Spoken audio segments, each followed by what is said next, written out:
Hi, this is Phil Frei, Director of Business and Finance for the Sun Prairie Area School District, giving the school board and the public an update on the 24-25 proposed budget, which hopefully the board will act on at the August 26th school board meeting. So typically, kind of go through the situation report. I don't think I'll do that today.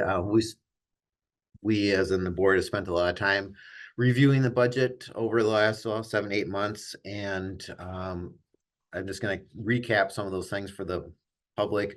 Way back in November, the school board approved the strategic based budget calendar and set the annual meeting date.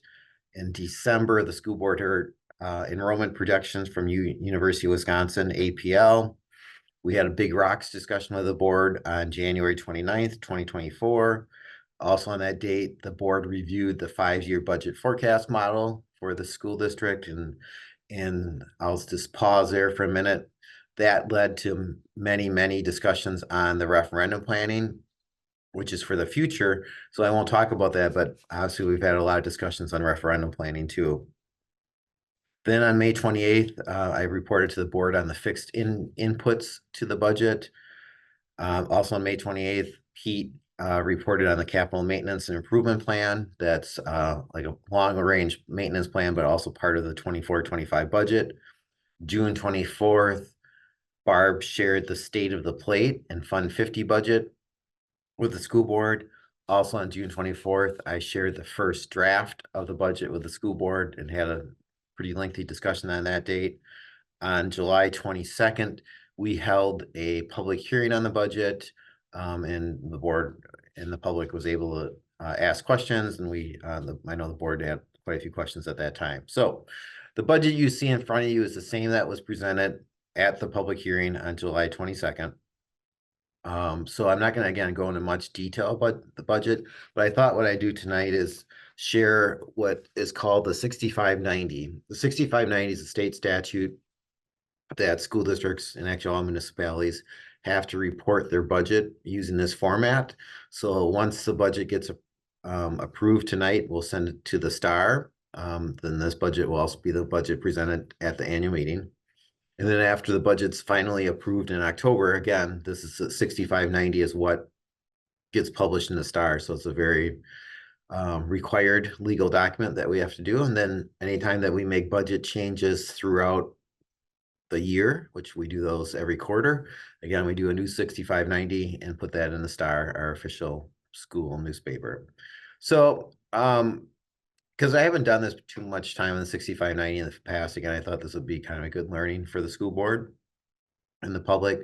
So what the 6590 does in this case, it shows what the expenses were in fiscal year 22-23, which those numbers have now been audited. Fiscal year 23-24, so the fiscal year that just ended, those numbers are unaudited. We've had our audit, but the audit is not completed yet. And then the budget for 24-25. So again, the budget's what I presented to the board many times. It's just putting those dollars into the right buckets, so to speak. So the very top of the 6590, you can see our fund balance for the district.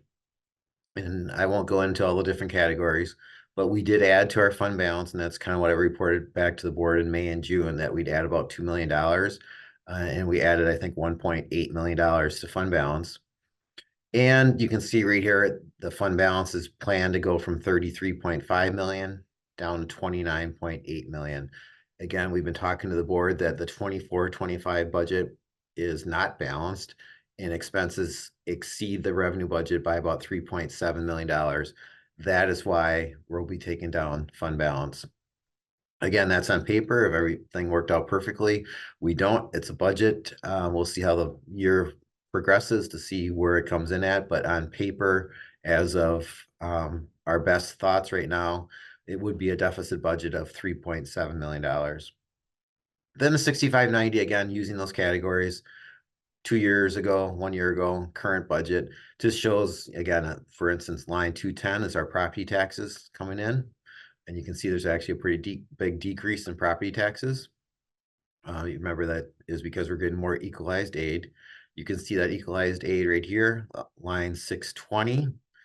going from 56.5 million up to 61.3. So that's a big increase in equalized aid. Again, doesn't mean we get to spend more dollars. It just means on the proration of how the revenue budget comes into the district. Going through this pretty quickly, you can see federal, we received about 5 million last year. Noteworthy that that's going to drop down to about 2 million on budget right now. The biggest change is in this line 730, which represented our ESSER money. So remember, ESSER money was federal money, and that money, we've been very clear of the board, that runs out this September 30th. So we'll spend a little bit of ESSER money this year, but mostly that money has gone away. And that's why the big decrease in federal dollars. So you get to our total revenue budget of 131 million, 131.7 million to be exact. Then we start getting into all the expenses for instruction, support services. Again, I'm not going to go over it line item by line item, but you can kind of see the makeup of how this works. And again, our total expense budget comes in at 135.4 million. Again, that is not balanced with the revenue, so that money on paper would have to come from the fund balance. Then you start getting into some of the smaller funds that we use. So Fund 21, 23, 29 is really where we take donations into the district. So you can see that budget. Fund 27 is special education. You can see the district has to, in this case, last year, district put in $15.2 million on top of what the state aid and federal aid was. So out of our taxes, we had to put an additional 15.2 million in. That's going up considerably next year to 16.8 million. So we continually spend more on district dollars for special education. And then the revenue side, where that money is going to come in, there is a small increase in state money, federal, or state money, I should say. Federal at this point is projected to go down, but we typically budget more for federal in October when we know those grant dollars. Fund 27, it has to be balanced. So the 25.4 million on expenses balances on the revenue side. Here's where the expenses go for Fund 27. Again, that's a balanced budget for Fund 27. Your Fund 38 and 49 is for debt service, the money that we've borrowed to pay off. This is money that we borrowed. Now we're paying off those bonds. And you can see how that works out. There's a little bit of fund balance, and fund balance and debt service is more on a timing issue of when the fiscal year ends versus the calendar year end, and how we tax levy. But you can see that we do obviously need to budget for debt service. Capital projects, really, we have Fund 46. And Fund 49 still going on for the secondary projects. So Fund 46 is the long-term capital projects that Pete presented. Fund 49 is, again, those secondary dollars that we have left. So that breaks into the capital projects fund. Fund 50 is here. You can see Fund 50's fund balance did go down this last year by about $600,000. You can see that we're still working on Fund 50 budget for 24-25 to wrap up that. The Fund 80 is our community service fund. There is a fund balance there that has built up a little bit over time. And you can see revenues coming in at 1.1 million, expenses 1.2. So the plan is to draw down some of that fund balance in Fund 80, but the total Fund 80 budget is about $1.3 million.